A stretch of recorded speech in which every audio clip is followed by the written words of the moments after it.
يا معاشر المسلمين والمتطوعين رحمكم الله روي عن ابي هريره رضي الله عنه انه قال رسول الله صلى الله عليه وسلم اذا كنت بصاحبك يوم الجمعه الى المسجد والامام يخطب فقد وقد أقام لا جمعة له أمسكوا رحمكم الله أمسكوا واسمعوا رحمكم الله أمسكوا واسمعوا فاعلموا جميعا رحمكم الله على ترحمون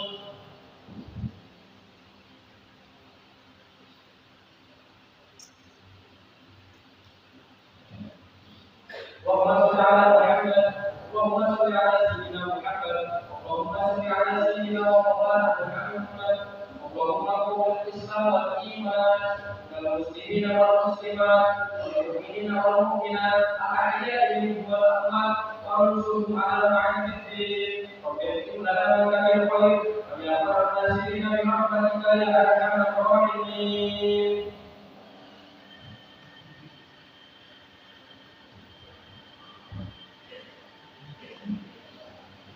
Assalamualaikum warahmatullahi wabarakatuh.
الذي خلق السماوات والأرض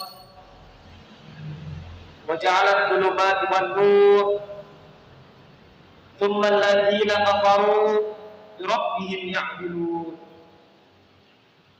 أشهد أن لا إله إلا الله وأشهد أن محمدا عبده ورسوله لا نبي بعده اللهم صل على سيدنا محمد وعلى آله وصحبه ومن تبعهم بإحسان إلى يوم الدين.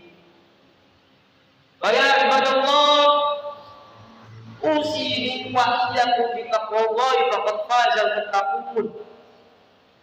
فقال الله تعالى في القرآن الكريم يا أيها الذين آمنوا اتقوا الله حق تقاته ولا تموتن إلا وأنتم مسلمون. Para jamaah Jumat yang dirahmati Allah, alhamdulillah, puji syukur tanpa henti kita ucapkan untuk rasa terima kasih kita, rasa bersyukur kita kepada Allah Subhanahu wa taala karena telah diberikannya nikmat diberikannya suatu kebaikan dalam diri kita masing-masing, sehingga hikmat dari Allah Subhanahu wa taala kita gunakan dan kita manfaatkan dengan perilaku yang baik. Dengan sholat Jumat bersama merupakan ibadah yang khusus, dikarenakan dalam ibadah sholat Jumat itu ada wasiat penting, wasiat tentang takwa yang dibawakan oleh khotib untuk mengajak para jamaah agar supaya bersama-sama meningkatkan kualitas ketakwaan dan keimanannya hingga menjadi ketakwaan yang sebenar-benarnya takwa. Para jamaah Jumat yang dirahmati Allah, dalam Al-Quran ada dua istilah yang memiliki makna sama dan memiliki perbedaan dalam segi perilaku. Kita di dunia berstatus sebagai abdu. Abdu itu maknanya adalah hamba, maknanya adalah pengabdi, pengabdi kepada Allah Subhanahu wa taala. Namun di dalam Al-Quran ada dua istilah, ada ibad dan ada abid. Maka pada kesempatan kali ini, mari kita manfaatkan ibadah sholat Jumat kita sebagai introspeksi diri kita, sebagai bentuk koreksi diri kita, apakah kita termasuk minal ibadi rabbi atau minal abidi rabbi. Yang pertama, ibad. Ibad juga satu kata dengan abdul, yang maknanya hamba. Melainkan ketika ibad itu adalah hamba Allah yang taat, hamba Allah yang patuh, konsisten ibadahnya, terus menerus mengabdi kepada Allah, tidak boleh keimanannya dan tidak boleh ketakwaan. Namun di sisi lain ada abid. Abid dalam Al-Quran seringkali disandingkan dengan kata dolim. Abid itu adalah hamba Allah yang tidak taat, yang tidak patuh, yang keimanannya belum mantap, sehingga dalam beribadah dia belum beristiqomah dan konsisten dalam perilaku sehari-hari.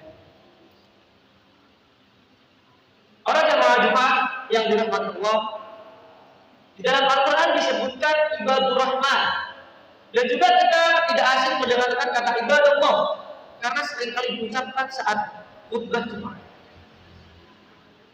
Kata ibad seperti yang dijelaskan di awal adalah salah satu hamba yang taat dan hamba yang selalu diberikan kasih sayang oleh Allah Subhanahu wa taala.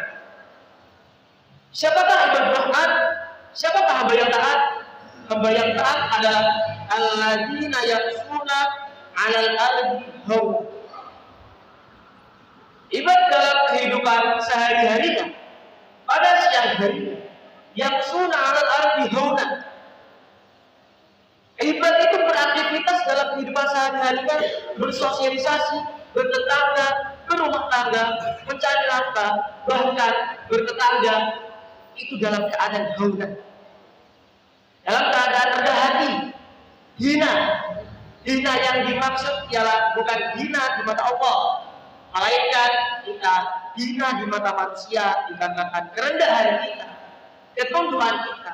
Itu sebagai bukti bahwa kita telah bisa menyadari dan mengakui seluruh yang mengatur alam semesta ini hanyalah Allah Subhanahu wa taala.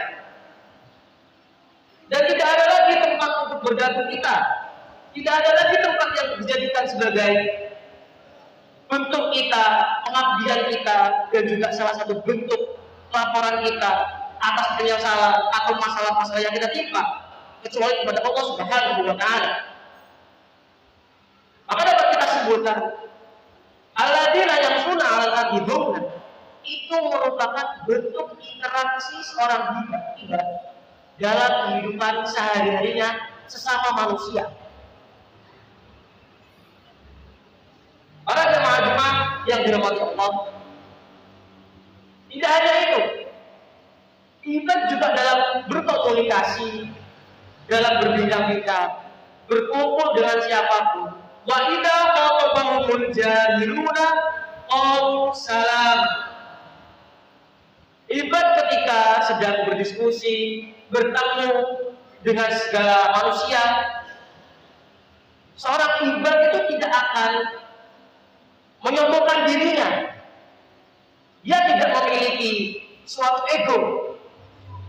Karena dia menyadari meskipun dia memiliki status sebagai hamba yang taat, pasti masih memiliki kekhawatiran.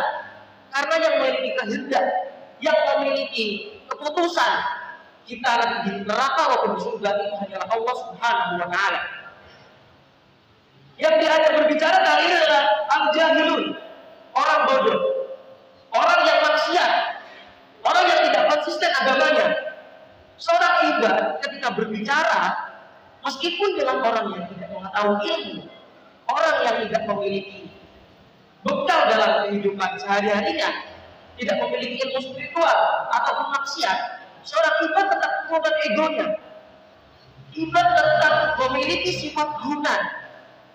Sebagaimana ketika mereka diucapkan oleh perkataan-perkataan yang jelek, dihina, direndahkan, bahkan dijatuhkan, yang dibalas oleh ibad adalah qalu salam.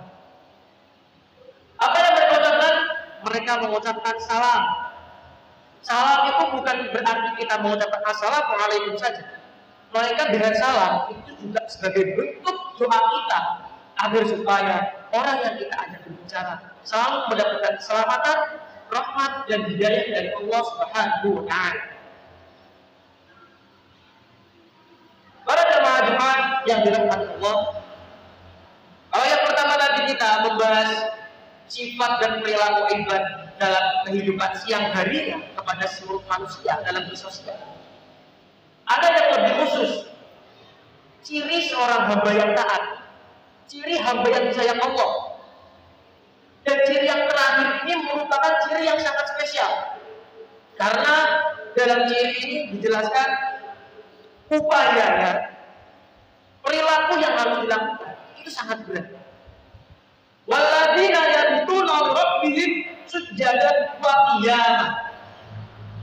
Yang pertama dijelaskan sebagai rasa untuk kita berakhlak kita kepada sosial, kepada manusia dengan berperilaku haunan, tidak sombong. Namun yang kedua sebagai bentuk kepatuhan kita kepada Allah Subhanahu wa Ta'ala dan sebagai bentuk tunduk kita, bentuk pengabdian kita, bentuk kerendahan kita kepada Allah dengan membuktikan sujjadan wa qiyamah.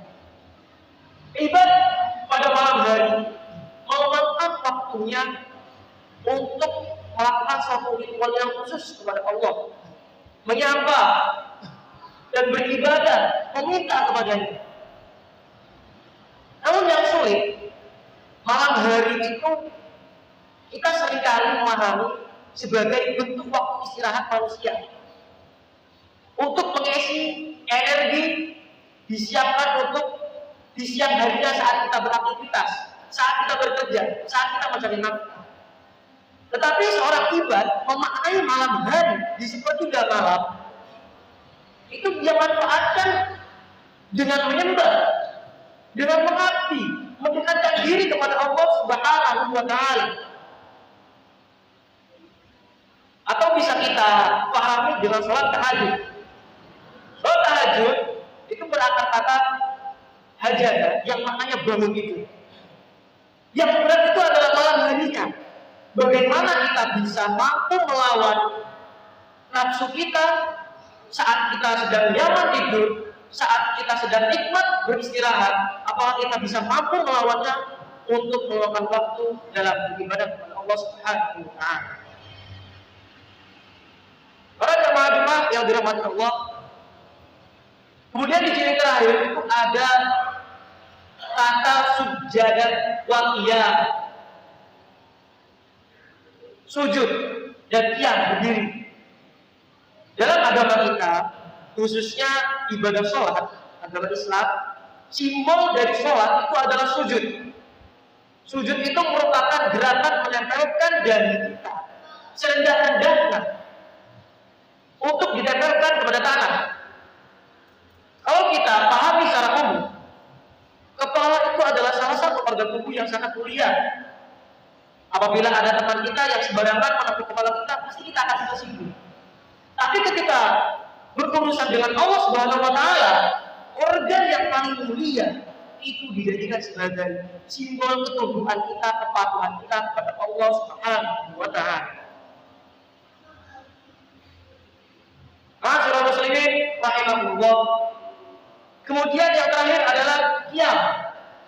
berdiri. Berdiri juga sebagai simbol keteguhan kita, ketegahan kita dalam menghadapi suatu cobaan yang diberikan Allah Subhanahu wa taala. Apakah kita mampu menghadapinya dan apakah kita sanggup menghadapinya? Apabila kita tidak mampu, merasa tidak berkuasa dalam menghadapi cobaan tersebut, maka jawab dengan gerakan rukuk. Rukuk itu adalah membungkukkan salah satu organ tubuh kita sebagai simbol bentuk kepasrahan dan bentuk ketundukan kita. Seluruh cobaan atau masalah yang kita timpa itu tidak bisa kita selesaikan dengan sendirinya. Yang pastinya kita masih memerlukan bantuan Allah Subhanahu wa taala. Para jemaah Jumat yang dirahmati Allah. Kemudian ada ayat yang lain menyebutkan tujuan kita diciptakan di dunia itu tidak lain karena mengabdi kepada Allah Subhanahu wa taala. Wa ma khalaqul jinna wal insa illa liya'budun. Tidaklah aku menciptakan manusia dan jin kecuali untuk mengabdi kepadaku. Kata yang bodoh itu jangan dimaknai menyembah, karena akan sulit maknanya. Kita maknai mengabdi, karena yang kita maksud itu adalah Allah Subhanahu wa taala. Allah itu adalah al-maqsudu bil hawaij 'ala dawab. Allah itu adalah tempat bergantung, tempat pemasrahan seluruh cobaan yang tidak bisa kita hadapi, yang masanya terus-menerus, tidak akan ada masa habisnya. Lantas kita sebagai seorang hamba melaksanakan seluruh tugas, seluruh larangan yang Allah perintahkan kepada kita, yang merupakan salah satu bagian dari takwa, salah satu bagian dari keimanan. Maka dari itu kita harus mampu introspeksi diri kita, mengkoreksi diri kita, apakah kita termasuk hamba yang ibad, apakah kita termasuk hamba yang abid. Meskipun seorang hamba itu dikatakan hamba yang ibad, masih memerlukan kekhawatiran, masih memerlukan keraguan. Maka seorang ibad itu pantas disebut sebagai orang yang konsisten agamanya, karena selalu meminta rahmat, hidayah, agar supaya ketakwaannya melekat pada dirinya tidak akhir-akhir. Rabbana srif 'anna adzab jahannam. Itulah doa dari hamba-hamba yang ibadah. Meskipun mereka semua tahu masing-masing dirinya termasuk hamba yang taat, tapi mereka semua tetap berdoa, menginginkan agar supaya terhindar dari api neraka jahanam. Mulianya mereka semua. Semoga kita termasuk terhadap bagian mereka. Para jemaah yang dirahmati Allah, maka dari khutbah Jumat kali ini yang dapat kita ambil intisarinya, yang dapat kita ambil hikmah.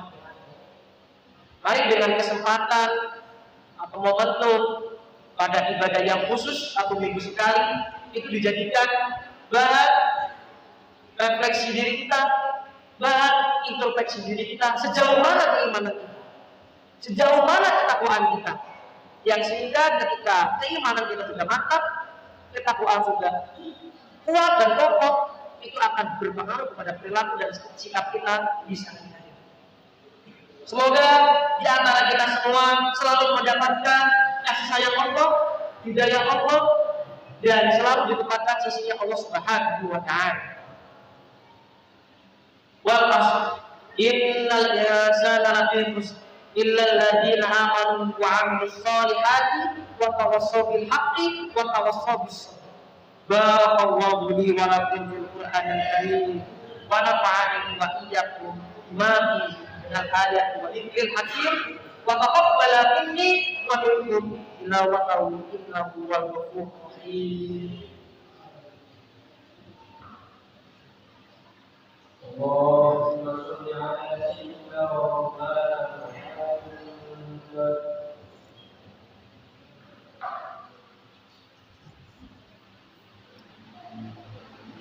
Innal hamdalillah nahmaduhu ونستعينه ونستغفره ونعوذ بالله من شرور أنفسنا ومن سيئات أعمالنا من يهده الله فلا مضل له ومن يضلل فلا هادي له أشهد أن لا إله إلا الله وأشهد أن محمدا عبده ورسوله لا نبي بعده اللهم صل على سيدنا محمد وعلى آله وصحبه ومن تبعهم بإحسان إلى يوم الدين فيا أيها الهادون أوصيني وإياكم بتقوى الله فقد فاز المتقون فقال الله تعالى في القرآن الكريم يا أيها الذين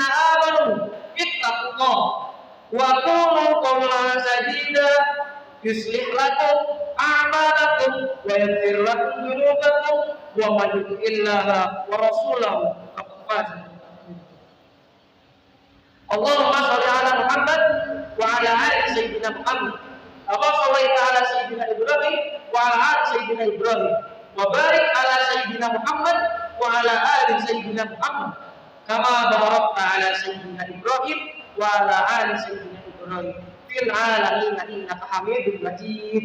اللهم اغفر للمسلمين والمسلمات والمؤمنين والمؤمنات الأحياء منهم والأموات. ربنا اغفر لنا ذنوبنا ولوالدينا وارحمهم كما ربونا صغارا. ربنا اصرف عنا عذاب جهنم. ربنا آتنا في الدنيا حسنة وفي الآخرة حسنة والله تعالى بالله. عباد الله إن الله يأمر بالعدل والإحسان وإيتاء ذي القربى وينهى عن الفحشاء والمنكر والبغي يعظكم لعلكم تذكرون. فاذكروا الله العظيم يذكركم واشكروه على نعمه يزدكم ولذكر الله أكبر. أقيموا الصلاة.